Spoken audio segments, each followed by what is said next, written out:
Itu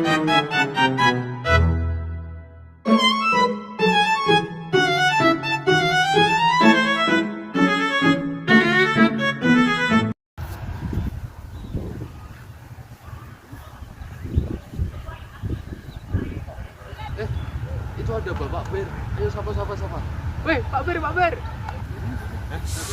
Lah, kalian itu bukannya mahasiswa yang di kelas saya ya? Pas saya kayak gitu. Kita di mana? Bangun dulu ya. Jadi gini, Pak Bir tadi. Maaf tadi, spontan Pak, maaf. Kamu tuh ya, mahasiswa zaman sekarang kok kayak gitu, gak ada sopan-sopannya. Maba, udah masih maba kayak gitu kamu. Sama dosen tuh harus sopan, ya kayak biasa. Kalau ada saya ya sapanya biasa saja.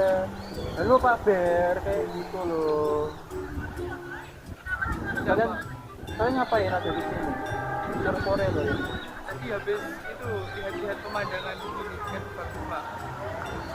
Dia pemandangan apa? Ada yang main bola tadi Pak. Oh, ya kan bola. Kamu nggak olahraga juga di sini? Tadi niatnya olahraga tapi belum jadi. Sampai belum jadi baju. Ya, kamu tuh masih muda, banyak-banyak olahraga dong. Gitu. Kalian ikut saya ke ruangan. Siap Bapak, kami bentar lagi mau ambil tas dulu. Saya itu Bapak. Ya, ambil.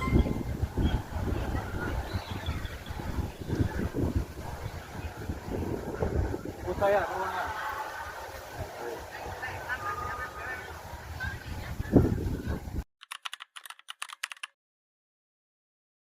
Oke, jadi kita harus presentasi minggu depan.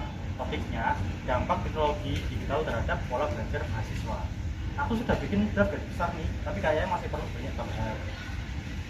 Bagus, berarti kita sudah ada kerangka. Bisa dibacakan dulu garis besarnya, Lut, biar kita sama-sama paham. Iya, jadi aku bagi 4 bagian. Pertama, pendahuluan, kedua, dampak positif, ketiga, dampak negatif, dan terakhir penutup. Nah, aku sudah tulis beberapa poin untuk dampak positif, misalnya akses informasi lebih cepat, dan kuliah jadi dapat online, terus ada banyak aplikasi untuk belajar. Ya, aku setuju.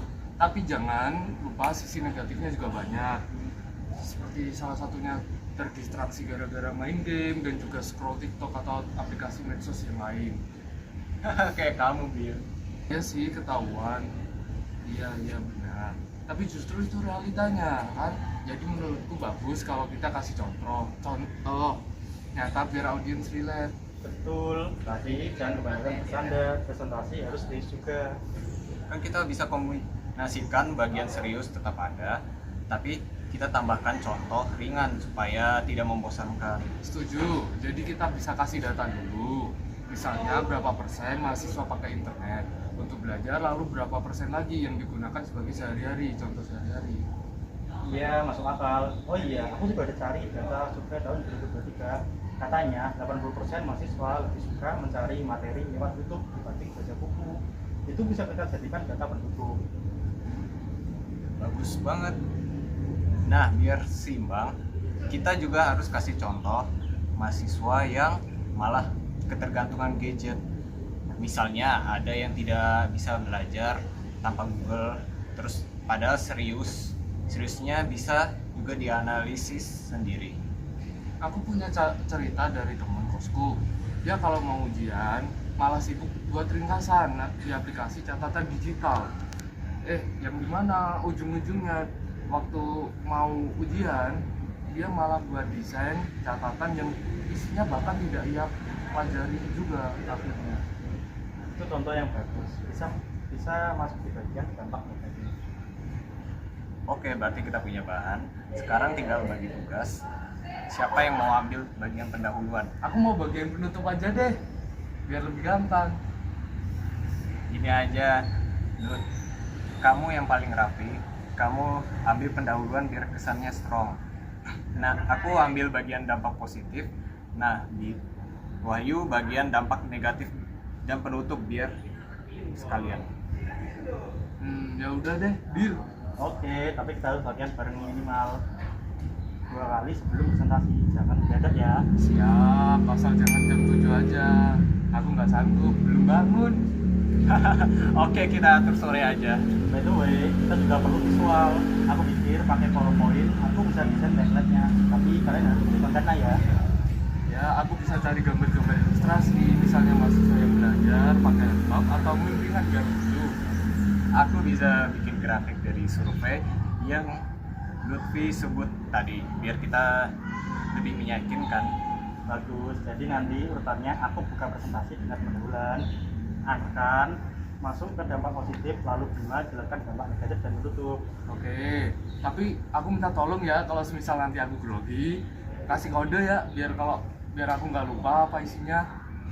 Tenang kan, kita kan tim. Kalau ada yang nyangkut, yang lain bisa nyambung. Betul, ingat presentasi itu bukan ujian individu, tapi kerja kelompok. Setuju? Oh iya.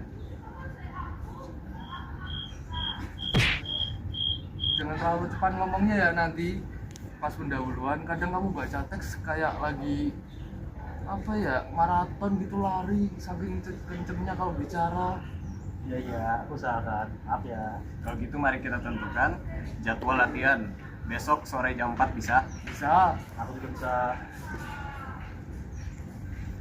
Sip, jadi besok kita kumpul lagi. Hari ini saya rasa cukup ya. Kita sudah punya kerangka pembagian tugas dan rencana latihan. Setuju. Tapi ada yang haus nggak? Ayo pesen minum dulu. Dasar dari tadi kita yang Tapi tetap ada kontribusinya ya kok. Ayo pesan minum dulu.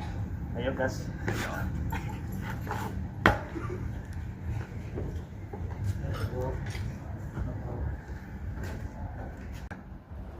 Iya kak, saya maba dari angkatan 25 kak. Saya mau tanya praktek NP itu kayak gimana ya kak? Nah, jelaskan. Untuk matkul PNP itu sendiri, kamu akan belajar menggunakan 2 alat, untuk handbolid dan kertas. Oh, prakteknya itu sama Theodor sama waterpass ya? Terus kalau cara pakai Theodor sama waterpassnya itu gimana ya kak? Oh, gampang kok. Penggunaan alatnya sendiri itu akan diajarkan sama dosen. Dan kamu tinggal ikutin aja lu jalannya. Oh, gitu ya kak. Terus dulu kakak praktikumnya kayak gimana? Itu enggak kak? Oh, seru dong. Kita soalnya kerjasama dengan kelompok, ada bagi tugas juga. Bagi tugas ada yang dapat makan, ada yang pegang waterpass, sama ada yang ngukur juga.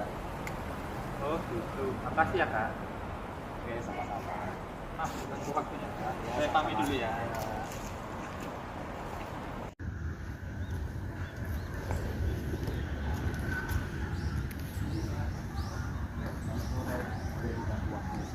Oh, Selamat sore Mas. Mau nanya Mas, ini mengenai magang itu kira-kira kerjanya ngapain aja sih? Oh, masalah dunia kerja magang ya. Kalau magang tuh nanti kita bakal kerja magang di suatu instansi atau perusahaan sesuai prodinya kita. Kalau kita sipil ya nanti di perusahaan beton kayak Wika Beton gitu dan sebagainya. Itu pun perlu persetujuan dari dosen pembimbing kamu. Ya sebutannya kita DPA di sini tuh. Gitu.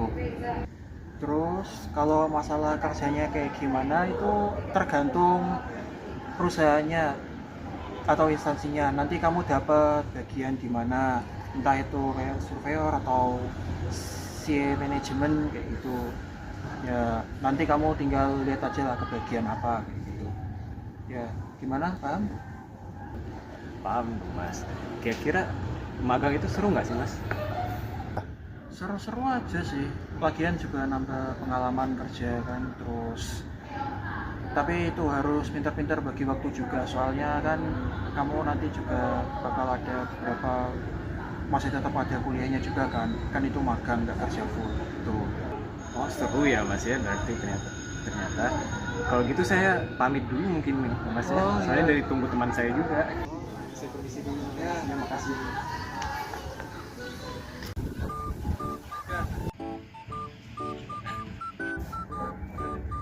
Udah, ngapain jauh-jauh?